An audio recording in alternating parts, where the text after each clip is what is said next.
ছাড়ো না জানু, আর কত ভালোবাসবে আমায়। বাসায় বউ থাকতে আমার কাছে কি ধুর, তুমিও না। ওই রকম গাইয়ানি মেয়েকে কি ভালোবাসা হয়? সব সময় বড় বড় কাপড় পরে থাকে, আর যা লজ্জা বলেই বোঝাতেই পারবো না। আচ্ছা, এখন আমি বাসায় যাব। এখন দেরি হলে বাবা মা বকবে। তাহলে সবার আগে পরিচয়টা হয়নি। আমি আবু শাহিদ, আর নিশি হলো আমার প্রাক্তন গার্লফ্রেন্ড। আর দুদিন আগে বাবা মা জোর করে একটা গাইয়ানি মেয়ের সাথে বিয়ে দিয়ে দিয়েছে। ওর নাম দিয়া। মেয়েটা দেখতে খুব সুন্দর, তবে খুব লজ্জাবতী, সব সময় দূরে দূরে থাকে। তোমার বউ যদি জানতে পারে আমাদের এই সম্পর্কের কথা, তাহলে তোমায় ডিভোর্স দেবে। নিশির কথা শুনে বললাম, জানলে জানবে, তাতে আমার কি। আর ডিভোর্স দিলে তো আমি মহা খুশি হব, আর তোমাকে বিয়ে করে নেব। লুকিয়ে লুকিয়ে ভালোবাসতে আর ভালো লাগে না, তাই। কালকে আমার বাসায় কেউ থাকবে না, বাবা মা আর দিয়া বাইরে যাবে। তাহলে কাল খুব মজা করব। এখন আমি আসি তাহলে। তারপর নিশি রেডি হয়ে বেরিয়ে গেল, আর আমি বাসায় আসলাম। বাসায় ঢুকতেই মা বলল, এতক্ষণ কোথায় ছিলি? বাসায় বউকে রেখে কোথায় যাস? মা, বাইরে একটু কাজ ছিল, তাই দেরি হলো। বৌমা, তোমার স্বামীকে খাবারটা দাও। এরপর আসলো লজ্জাবতী, এসে খাবার বেড়ে দিল। তা খেয়ে রুমে গেলাম। এখন রাত 9টা বাজে। খুব ঘুম পেয়েছে, সাথে পাগুলাও ব্যথা করছে। একটু পর আসলো লজ্জাবতী। আমার চোখে চোখ পড়তেই মুখটা লাল হয়ে গেল। শুরু হয়ে গেল মাথায় শয়তানি বুদ্ধি। এই মেয়ে, এদিকে আসো। মাথা নিচু করে দিয়া বলল, জি, কিছু বলবেন? পাগুলো চেপে দাও। কিছুক্ষণ দাঁড়িয়ে থাকলো। এবার রাগ উঠে একটা ধমক দিলাম। কানে কথা যায় না?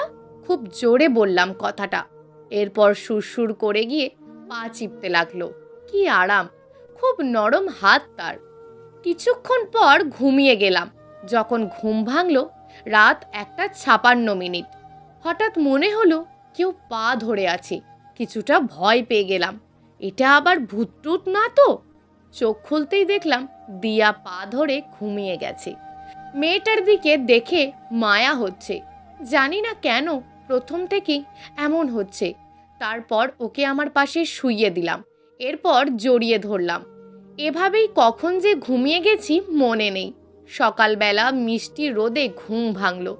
সকালবেলা উঠে দেখি কেউ নেই পাশে। এরপর নাস্তা করলাম। নাস্তার পর মা বাবা দিয়া চলে গেল। এই সুযোগে নিশিকে ফোন করে আসতে বললাম। কয়েক ঘন্টা পর নিশি চলে আসলো। এরপর নিশিকে আমার রুমে নিয়ে গেলাম। ঠিক তখনই এমন একটা ঘটনা ঘটলো যা আমি বিশ্বাসই করতে পারিনি। ঠিক তখনই দরজার কাছে কেউ এসে আমাদের দেখছে। কথায় আছে না, যেখানে বাঘের ভয় সেখানে সন্ধ্যা হয়। দরজার কাছে থাকা মানুষটা আর কেউ নয়, দিয়া। কিন্তু দিয়া এখানে কি করে? সে তো বাইরে গেছিল। এত তাড়াতাড়ি কি করে আসলো? এখন তার সামনে কিভাবে যায়? তখনই দিয়া কাঁদতে কাঁদতে চলে গেল সেখান থেকে। দিয়া বলল, ছি ছি, আমি নিজের চোখকে বিশ্বাস করতে পারছি না। উনি এতটা নোংরা মানুষ।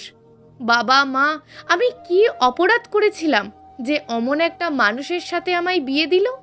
আজ বাসায় না আসলে কিছুই জানতেই পারতাম না। ওপরওয়ালা যা করে মঙ্গলের জন্যই করে। আমরা যখন বাইরে বেড়াতে গেছিলাম, তখন আমি ভুল করে মোবাইলটা বিছানায় ফেলে গেছিলাম, আর তা আনতেই বাসায় আসছিলাম। আর বাসায় আসতে যা দেখলাম তা দেখে আমি তো আরও অবাক। তারপর নিশি পিছনের দরজা দিয়ে চলে গেল, আর আমি সামনের দরজা দিয়ে। তাড়াতাড়ি দিয়ার কাছে যেতে হবে। ও যদি মা বাবাকে কিছু বলে দেয় তাহলে তো সর্বনাশ। তাড়াতাড়ি করে ঘর থেকে বের হয়ে দেখলাম দিয়া সোফার ওপর বসে কাঁদছে। আমি তার কাছে যেতেই দিয়া বলল, আপনি আপনার এই নোংরা হাত দিয়ে আমায় স্পর্শ করবেন না। আমার কথাটা শোনো। কি বলবেন? হ্যাঁ না মানে আমি আপনার কোনো কথা শুনতে চাই না। আপনার মতন লম্পট আর নোংরা মানুষের মুখ দেখাও পাপ। এবার দিয়ার কথাটা শুনে রাগ উঠে গেল। সামনে থাকা কাঁচের টেবিলটা দিলাম এক লাফ। কাঁচের টেবিলটা ভেঙে চুরমার। এরপর বাসা থেকে বের হয়ে গেলাম। রাস্তায় হাঁটছিলাম, তখনই পায়ে ব্যথা অনুভব করলাম। নিচে তাকাতেই দেখলাম পাটা অনেকটাই কেটে গেছে, এখনো কিছু কাঁচ ভিতরে রয়েছে। ধীরে ধীরে ব্যথা আরও বাড়তে লাগলো। খোঁড়াতে খোঁড়াতে সামনে থাকা ফার্মাসিতে গেলাম। সেখানে গিয়ে ডাক্তার বলল অনেকটাই কেটে গেছে, সেলাই করতে হবে। এরপর 2টা সেলাই দিয়ে ব্যান্ডেজ করে দিল, সাথে সাথে কিছু ওষুধ দিল। আসলে আমার অভ্যাসটা ছোট থেকেই, রাগ উঠলে সামনে যা পাই ভেঙে দিই। হায়রে কপাল, তখন কাঁচের টেবিলে না মেরে অন্যখানে মারতে পারতাম। সারাটা দিন বাইরেই কাটিয়ে দিলাম। রাগ করে সারা দিন বাসায় যাইনি। রাত 1টার সময় বাসায় গেলাম। বাসায় কেউ আমার খোঁজ খবর রাখে না, আমি কোথায় আছি না আছি বা কি করছি। আস্তে করে আমার রুমে ঢুকলাম, দেখলাম দিয়া বিছানার মাঝখানে শুয়ে আছে। ইচ্ছে করছিল তাকে একবার ছুঁয়ে দেখতে, কিন্তু পরক্ষণেই সকালের কথাগুলো মনে পড়ে গেল। আজ থেকে আমি আর দিয়ার পাশে ঘুমাবো না। নিজের বালিশটা নিয়ে ঘরের কোণাটায় শুয়ে পড়লাম, কিন্তু ঘুম আসছে না। পায়ের ব্যথাটা বেড়েই চলেছে, ছটপট করতে লাগলাম। দিয়া হঠাৎ বলে উঠল, কত আর নাটক করবেন? আমি তখন আসলেই ঘুমাইনি, ঘুমের ভান করে শুয়েছিলাম। এখন তো দেখছি শরীরের নেশায় ছটপট করছেন, জানোয়ার কোথাকার। পাটা অসম্ভব ব্যথা করছে, এর থেকে বুঝি মৃত্যুই অনেক ভালো। সারা রাত ঘুমাতে পারিনি, ভোরে একটু একটু ঘুম আসছিল তখনই। এরপর দিয়া বলতে লাগলো, ভোরে নিচে নামতেই দেখলাম শাহিদ ঘুমিয়ে আছে, তাই ইচ্ছে করেই আমি আমার পাটা দিয়ে শয়তানটার পাটা জোরে চিপে দিলাম। শাহিদ ও মা বলে চিৎকার করে জ্ঞান হারালো। আমি রুম থেকে পালালাম, কিন্তু চিৎকার করলো কেন?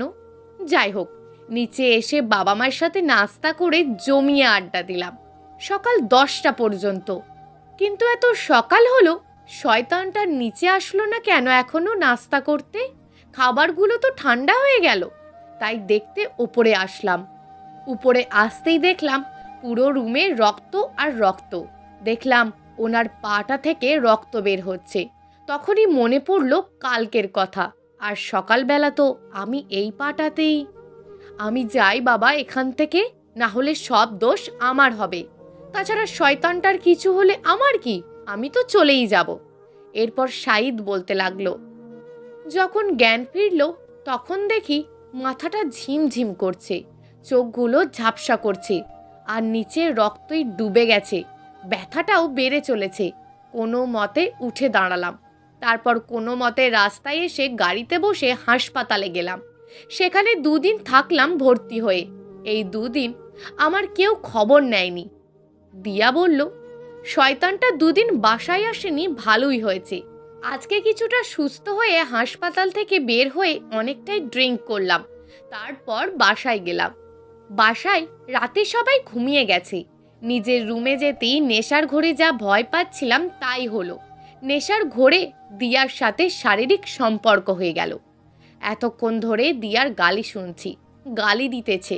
আমি মাথা নিচু করে সব শুনছি। আমি তো আর অন্য কারোর সাথে এসব করিনি, নিজের বউয়ের সাথেই এসব করেছি। আমার অধিকার রয়েছে, তবুও সব শুনতে হচ্ছে।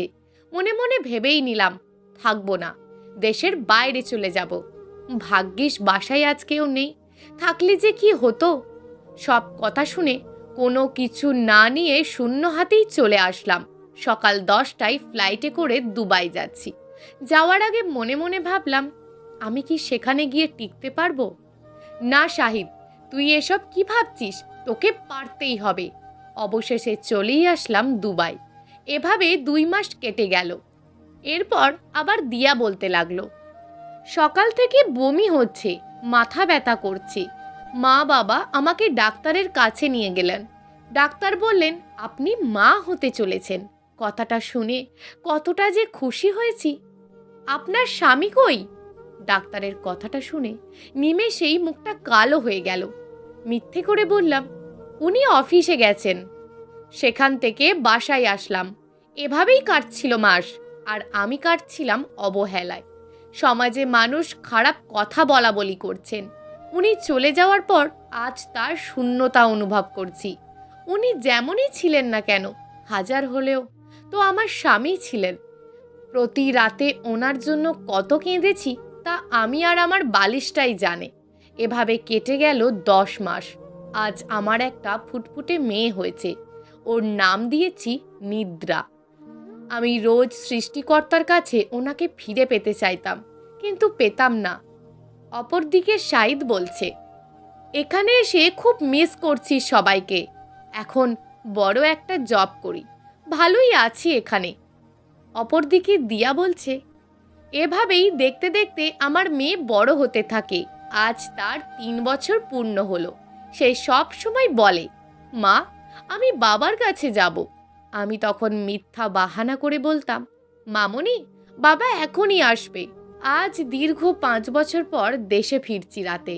পরের দিন গাড়িতে করে কোথায় জানি যাচ্ছিলাম, তখনই গাড়িটার চাকা হাওয়া চলে যাওয়ায় নিচে নামতেই একটা পরীর মতন মেয়ে বাবা বাবা বলে দৌড়ে এসে জড়িয়ে ধরল। আমি তো পুরোই অবাক।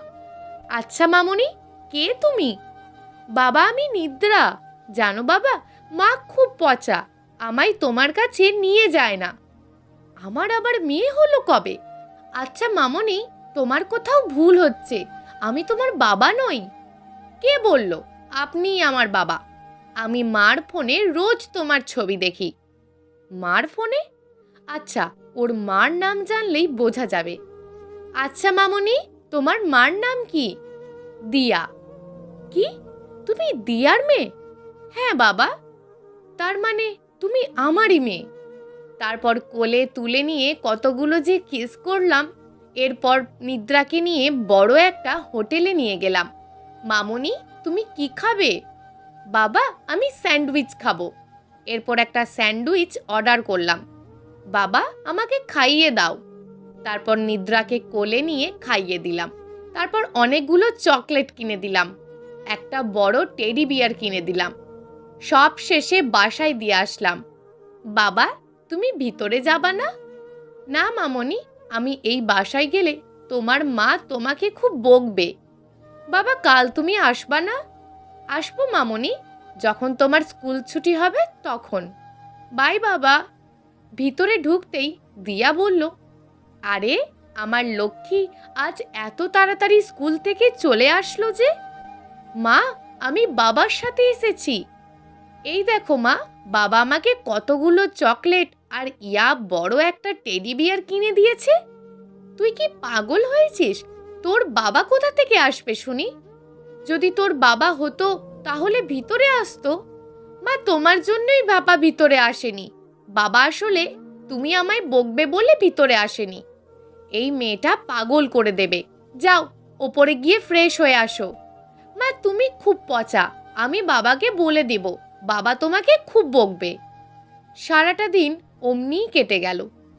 রাতে নিদ্রা বলল, মা তুমি প্রতিদিন কানের কাছে এত না কেঁদে আমাকে আজ একটু ঘুমাতে দাও, না হলে কাল উঠতে দেরি হলে বাবার সাথে দেখা হবে না। সত্যিই কি উনি ফিরে এসেছেন? না, কালকে আমাকে জানতেই হবে। সকালবেলা উঠে তাড়াতাড়ি স্কুল চলে গেল নিদ্রা। আমিও নিদ্রার পিছু পিছু আসছি সত্যিটা জানতে। বাবা তুমি এসেছো? আমি জানতাম তুমি আসবে।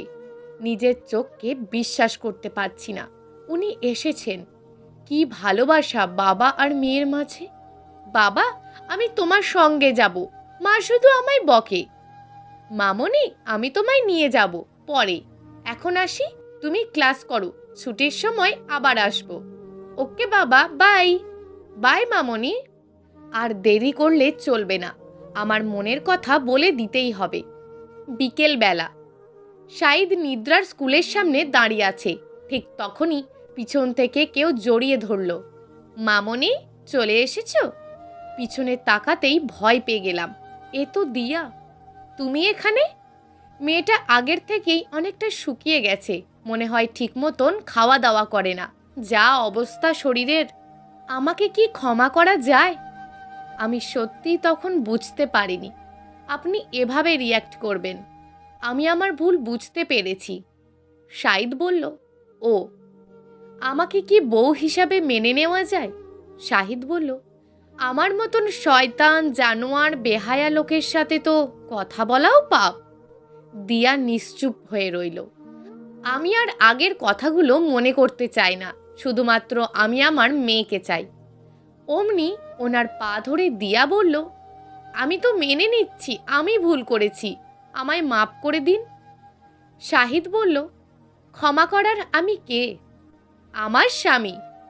আমাকে আর এভাবে কষ্ট দেবেন না, না হলে আমি মরে যাব। মরার কথাটা শুনে বুকটা ধড়ফড় করে উঠল। জানি না কেন, যদি না মেনে নেন তাহলে এখনই ট্রাকের নিচে জীবনটা দিয়ে দেব। দিয়া যখনই সামনে যাচ্ছিল তখনই পিছন থেকে হাত ধরে এক জোরে আমার বুকে নিয়ে আসলাম। দিয়ার সাথে সাথেই কান্না করে দিল। এটা খুশির কান্না। যাই হোক, নিদ্রাকে নিয়ে বাসায় এসে রাতের বেলায় নিদ্রা বলল, বাবা শোনো না, আমার একটা ভাই চাই, আমি ওর নাম দেব ডঙ্কার। ওকে মা। সবশেষে ঘুমানোর সময়, তাহলে সময় হয়ে গেল ডঙ্কারকে আনার। ডঙ্কারটা আবার কে? বেশি কথা না বলেই দিয়াকে নিজের বুকে জড়িয়ে ধরলাম। প্রিয় দর্শক, এই গল্পটা আপনাদের কেমন লাগলো তা অবশ্যই একটি কমেন্ট করবেন। আর যদি গল্পটা আপনাদের ভালো লেগে থাকে তাহলে ভিডিওটিতে একটি লাইক করে দেবেন এবং এই ধরনের ভিন্ন স্বাদের গল্প শোনার জন্য চ্যানেলটিকে অবশ্যই সাবস্ক্রাইব করে আমাদের সঙ্গে যুক্ত থাকুন।